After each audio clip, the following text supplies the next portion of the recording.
Hey folks, so last week we opened up the bar and we talked about how My Hero Academia might possibly end. And after reading the most recent chapter, I have a general understanding about how this final fight is going to pan out. Because chapter 340 gives us a vague understanding about what's going to be happening in this penultimate arc to the series. There's a lot of planning going on, there's a lot of nuance, and I'm not going to get into it too much during the intro for spoilers' sake. So if you're not caught up on My Hero Academia, make sure you read it and then head on back to the bar, because this one's gonna have spoilers in it. But now let's just head inside and grab ourselves a drink.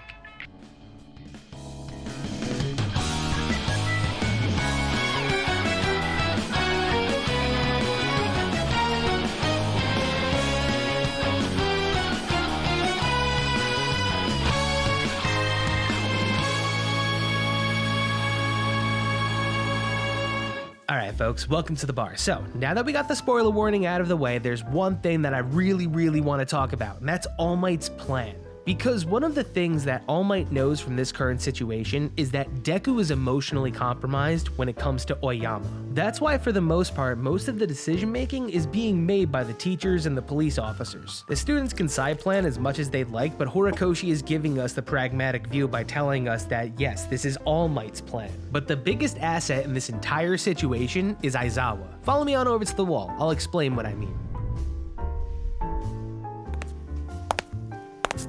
Okay, so everybody knows how I feel about Eraserhead. He's arguably one of my favorite characters in the entire series, and his quirk is more or less an ex machina when it comes to people like All For One and Shigaraki. His recent injuries have left him without a leg and without an eye. He's got a sick robot leg now, but being down an eye definitely gimps him when it comes to his quirk. And to move back to the initial conversation of All Might's plan, really there's only one person that could take Aizawa's eyeball and possibly, bring it back, and that's Eri. Eri's quirk is a huge ex machina, so don't be surprised if she's one of the next people that shows up in the coming chapters. Right now, what's going on in the current story is that Aizawa is holding out on being rewound by Eri because the initial plan right now is to rewind Kurogiri. Aizawa knows the right move right now, and honestly, for this plan to go off, they need Kurogiri on their side. Because All Might's plan is to get Shigaraki and All For One 6 miles apart, and the easiest way to get them 6 miles apart in an instant is by using Kurogiri's quirk. So even if it is for a limited time only, and Aizawa has to use his student and his best friend as bait for All For One and Shigaraki, it has to be done. Aizawa accepts the consequences as necessary evils, because now that they've shown us Kurogiri, that's letting us know that he's gonna be a part of the plan in this situation. And I think it's kind of rather curious to think about whether or not he'll be fully Shirakumo, or he'll just be kind of Shirakumo going towards back to being Kurogiri. I think that situation kind of relies on how much power Eri was able to generate after restoring Mirio's quirk.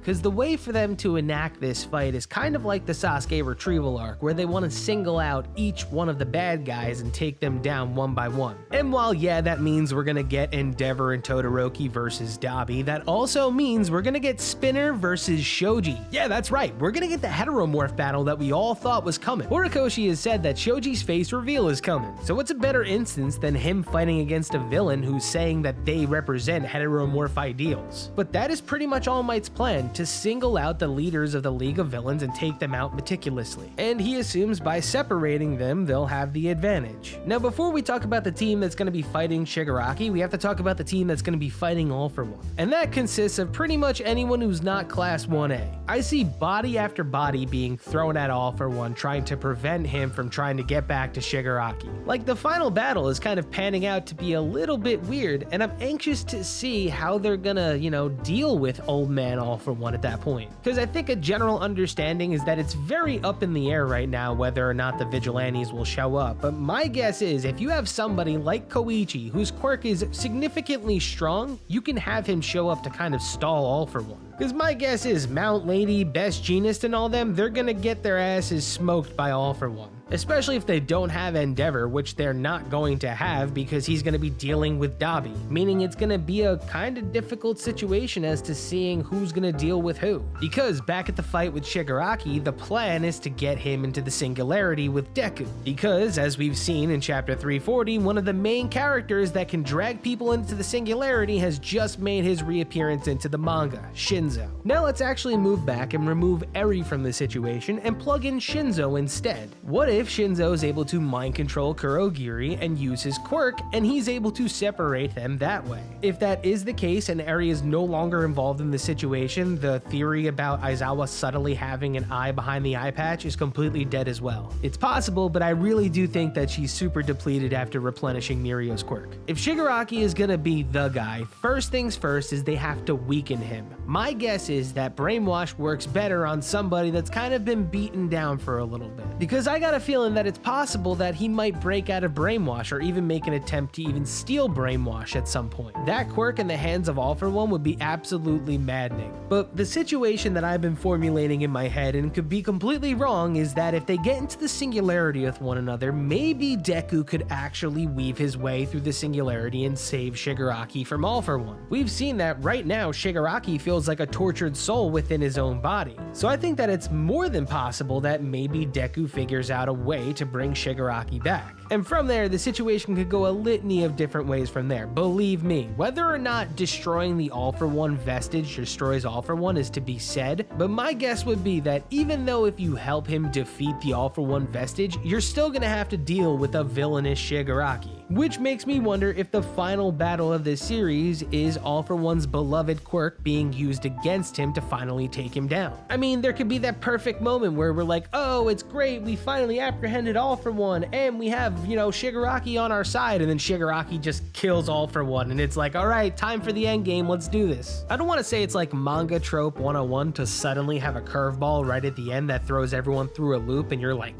what just happened? But enough titles have done it for us not to not expect it, I guess. And if it does do that, well, you're gonna see a lot of people on the timeline very angry, and I'm just gonna be sitting there kicking my feet back, laughing my ass off. Because I think the entire fandom just wants that moment where Nana reaches out to Shigaraki and tells him to come back to the side of good, when we know deep down that that's probably not going to happen. If anything, he hates you a lot because his dad hates you a lot. You kind of ruined the whole nuclear family thing for him, so I wouldn't be surprised if after the fact he still holds a little bit of a grudge. If Shigaraki does become a good guy though, I am staying away from Twitter. I know Twitter isn't a real place, but it's a real cesspool when it comes to talking about My Hero Academia there sometimes. Because while I still think that My Hero Academia is an above average title, it doesn't get absolved of criticism. I've outwardly said that it's absolute bullshit if the Vigilantes don't somehow make a segue into My Hero Academia. They set up a story for 5 years for them not to appear in the main title. Just in the long scope of things, it doesn't really make much sense. Jujutsu Kaisen had a successful spin-off with Jujutsu Kaisen 0, and then you have Yuta having his own movie. Vigilantes could have its own anime, and to be quite honest, for them to start doing the anime now is kind of too late. The way that it would stagger against My Hero Academia would kind of make no sense. Right now would be the perfect time to do it, to be quite honest, because they just had the reveal that Shirakumo is Kurogiri. But I got a feeling the only new animation that's coming out after the war arc is another movie. Either way, I can definitely see that All Might's plan encompasses a bunch of characters that we haven't really seen yet. These past 4 chapters have been fleshing out what's been going on with other characters. With Mei, Ragdoll, and Shinso showing up, it's only a matter of time before more characters from the past show up. I mean, I would really like to know what's Stain gonna do in this whole situation. Like, he's the person that gave them all of the information that they needed, but at the same time, it's like, okay, is he just gonna go off into the blue and we're never gonna see him again, or is he gonna come back? If Toga and Spinner get split off together, I wouldn't be surprised if Stain showed up to that fight, because one of the things that I feel like Horikoshi is going to do is that he's going to take his time with each one of these fights. If this is the final year of the series, he's gonna make sure that every single fight is nothing short of spectacular. I mean, come on, if Stain teams up with Toga and Spinner, we could finally get the rematch between him and Ida. Look, for the most part, it's led on that All Might's plan revolves around Oyama, but you'd be silly if you didn't think that All Might knows that All For One is already planning his counterattack. So with this particular plan that All Might is laying out, they get to choose when they enter the fight. They have a pretty short window to get things done, so I'm pretty anxious to see what they're gonna do. do. We know All Might has a plan B, but I am going ahead and guess that there's probably a plan C as well, so hopefully that one is the one that gets enacted, because I am ready for this to go haywire. So let me know what you think is about to happen in Chapter 341. Do you think that they're going to bring back more characters from the past and we're going to see more of these people that we haven't seen in a while make their appearance? We haven't seen characters like Gentle and La Brava at all. Hell, we haven't even seen the people at Shiketsu. Shiketsu was mentioned, but they haven't even been seen, so maybe, for all we know, Chapter 341 is just what's going on at Shiketsu. Either way, there's a lot of ground to cover for this series to end by the end of the year. I just hope that time is taken and justice is done. So let me know what you think down below,